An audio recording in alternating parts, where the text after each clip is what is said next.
Egypt کی ایک site پر archaeologist کو 100 سے بھی زائد عجیب و غریب ایسی ممیز ملیں جو کہ انسانوں کی نہیں بلکہ کروکوڈائلز کی تھیں۔ ان کروکوڈائل ممی کے کفن پر کچھ ایسا لکھا ہوا تھا جس کو پڑھنے اور سمجھنے کے بعد ایکسپرٹ حیران و پریشان رہ گئے۔ اباؤٹ ورلڈ کی دنیا میں آپ سب کو خوش آمدید کہتی ہوں۔ ناظرین، آج سے ہزاروں سال پہلے جب لوگ مر جایا کرتے تھے تو ان کو کیمیکل لگا کر پریزرو کر دیا جاتا تھا تاکہ ان کی باڈی وقت کے ساتھ ساتھ خراب نہ ہو۔ پریزرو کرنے کے بعد ممی کو اس کے لیول یا پھر اس کے عہدے کے حساب سے ڈیکوریٹ بھی کیا جاتا تھا اور پھر اسے زمین کے اندر یا پھر کسی ٹوم کے اندر دفن کر دیا جاتا تھا۔ ناظرین، پہلی ویڈیو میں جن 7 ممیز کا ذکر کیا گیا ہے اسی ویڈیو کے پارٹ 2 کے ساتھ میں آپ کی خدمت میں حاضر ہوں۔ آئیے شروع کرتے ہیں۔ نمبر 3، توتن خامن۔ اس کے پیروں کے ملنے سے نہ صرف اس کو ڈھونڈنے والے حیران تھے بلکہ توتن خامن کی باڈی نے پوری دنیا کے آرکیولوجسٹ کو حیران کر کے رکھ دیا تھا۔ توتن خامن کی ممی جس کمرے میں بند تھی وہ زمین کے 20 فٹ نیچے سے ملا تھا۔ توتن خامن ایجپشین کا سب سے چھوٹا کنگ تھا جس کو صرف 9 سال کی عمر میں ہی اتنی زیادہ پاورز مل گئی تھی۔ اس کی ممی سن 1922 میں کنگز ویلی کے ایک ٹونگ سے ملی تھی جہاں ممیز کے ساتھ بے شمار خزانہ بھی دفن تھا، اور اسی وجہ سے توتن خامن کی ممی نے پوری دنیا کو حیرت میں ڈال دیا تھا۔ صرف 19 سال میں ہی مر جانے والے اس کنگ کے ٹوم کے بارے میں یہ بھی مانا جاتا تھا کہ اس کے اندر کچھ ایسی آتماؤں کا بسیرا ہے جو اس ممی اور خزانے کو بچا رہی ہیں۔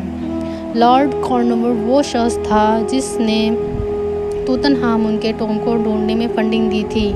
حیرت انگیز طور پر کنگ ٹٹ کی ممی ملنے کے چند ہی دنوں کے بعد لارڈ کارنوور مچھر کے کاٹنے کی وجہ سے مر گیا تھا۔ نمبر 4، کروکوڈائل ممیز۔ ایجپٹ کی ایک ایشین سٹی البرجت میں آرکیولوجسٹ کی ایک ٹیم کام کر رہی تھی۔ ان کا ٹارگٹ ممیز یا پھر دفن ہوا خزانہ ڈھونڈنا تھا، لیکن ان کی امیدوں پر تب پانی پھرا جب اس جگہ سے ایک نہیں بلکہ 100 سے بھی زیادہ ایسی ممیز ملیں جو کہ انسانوں کی نہیں بلکہ کروکوڈائلز کی تھیں۔ ہزاروں سال پرانے کروکوڈائلز کو انتہائی مہارت سے پریزرو کیا گیا تھا۔ پہلے تو آرکیولوجسٹ کو یہ سمجھ نہیں آ رہا تھا کہ آخر انسانوں کی جگہ کروکوڈائلز کو پریزرو کیوں کیا گیا تھا، لیکن ان کروکوڈائلز کے کفن سے کچھ ایسی چیزیں ملیں جن پر کچھ لکھا ہوا تھا۔ تبھی اس مسٹری کا گیم ہی بدل گیا۔ آرکیولوجسٹ کروکوڈائل سے زیادہ اس لکھائی پر انٹرسٹڈ تھے جو ہر کروکوڈائل کے کفن پر لکھی ہوئی تھی۔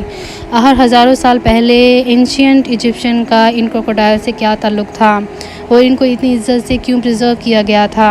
ان سوالوں کے جواب اس رائٹنگ میں تھے جو ان کروکوڈائلز کے کفن پر لکھی ہوئی تھیں۔ ریسرچ سے یہ معلوم پڑا کہ ایجپشین کروکوڈائل کو خدا مانتے تھے کیونکہ ان کے لیے کروکوڈائل طاقت کا سمبل ہوا کرتے تھے۔ اس قدیم دور میں اینشینٹ ایجپشین ایسے پتلے بھی بنایا کرتے تھے جن کا سر کروکوڈائل جیسا ہوتا تھا اور نیچے کا حصہ انسانوں جیسا۔ نمبر 5، گیزلز ممی۔ صرف کروکوڈائل ہی وہ جانور نہیں تھے جن کی ممیز ایجپٹ سے ملی تھیں بلکہ آرکیولوجسٹ کو کئی ہرنوں کی ممیز بھی مل چکی ہیں۔ یہ جو ہرنی کی ممی آپ دیکھ رہے ہیں یہ آج سے تقریباً 3000 سال پہلے مری تھی، اور ایسے معلوم ہوتا ہے کہ یہ کسی کوئین کی پالتو ہرنی تھی۔ جب آرکیولوجسٹ کو کھدائی کے دوران یہ ہرنی ملی تو وہ یہ دیکھ کر حیران رہ گئے کہ کنگ اور کوئین کے ساتھ اس ہرنی کو انتہائی شاہی انداز میں اسٹف کر کے دفن کیا گیا تھا، یعنی جو طریقہ کنگ اور کوئین کو پریزرو کرنے میں استعمال ہوتا تھا اس ہرنی کو بھی اسی شان و شوکت کے ساتھ پریزرو کر کے شاہی کفن میں ڈالا گیا تھا۔ Number 6، mid mummy. ایجپشین انسانوں کی ممیز کو پریزرو کرنے کے لیے ایک خاص پلانٹ سے نکلنے والے کیمیکل کا استعمال کرتے تھے جس کو ریزن بھی کہا جاتا ہے۔ یہ کیمیکل بہت مہنگا ہوتا تھا جس کو صرف امیر لوگ ہی افورڈ کر سکتے تھے۔ آرکیولوجسٹ کو جتنی بھی ممیز ملی تھیں اس پر ریزن لگا ہوتا تھا تاکہ باڈی وقت کے ساتھ خراب نہ ہو، لیکن آسٹریلین آرکیولوجسٹ تب حیران رہ گئے جب انہوں نے ایک ایسی ممی تلاش کی جس پر ریزن نہیں بلکہ مٹی کور ہو رکھی تھی۔ یہ ممی ایک عورت کی تھی جو تقریباً 25 سال کی عمر میں مری تھی، لیکن اس کے کفن پر مٹی کے علاوہ کچھ اور بھی تھا جس نے آرکیولوجسٹ کو تشویش میں ڈال دیا تھا۔ لیب ٹیسٹ سے یہ معلوم پڑا کہ یہ ممی 3000 سال پرانی تھی، لیکن اس کے ارد گرد جو مٹی لگائی گئی تھی وہ اس کے مرنے کے کافی سالوں کے بعد لگائی گئی تھی۔ ریسرچ کے بعد یہ سمجھا گیا کہ یہ ممی کسی غریب گھر کی عورت کی تھی جو ریزن افورڈ نہیں کر سکتے تھے، اسی وجہ سے اس کو مٹی سے پریزرو کیا گیا۔ لیکن اس کے مرنے کے کافی سالوں کے بعد اس پر مٹی کیوں لگائی گئی، یہ ابھی تک آرکیولوجسٹ کے لیے سوالیہ نشان بنا ہوا ہے۔ Number 7، mummies with tattoo. جسم پر ٹیٹو بنوانا آج کل کے ماڈرن دور میں فیشن سمجھا جاتا ہے، لیکن قدیم دور میں بھی ان ٹیٹوز کی بہت اہمیت ہوا کرتی تھی۔ ایجپٹ کے ڈیر المدینہ کے مقام پر آرکیولوجسٹ کو 7 ایسی عورتوں کی ممیز مل چکی ہیں جن کی باڈیز پر ٹیٹو دیکھے گئے ہیں۔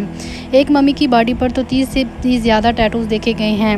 آرکیولوجسٹ کا کہنا ہے کہ آج سے پہلے ہم نے کبھی بھی ممیز پر ٹیٹوز بنے ہوئے نہیں دیکھے، لیکن یہ دیکھنے کے بعد یہ کہنا غلط نہیں ہوگا کہ اینشینٹ ایجپٹ میں بھی ٹیٹوز کی بہت اہمیت تھی۔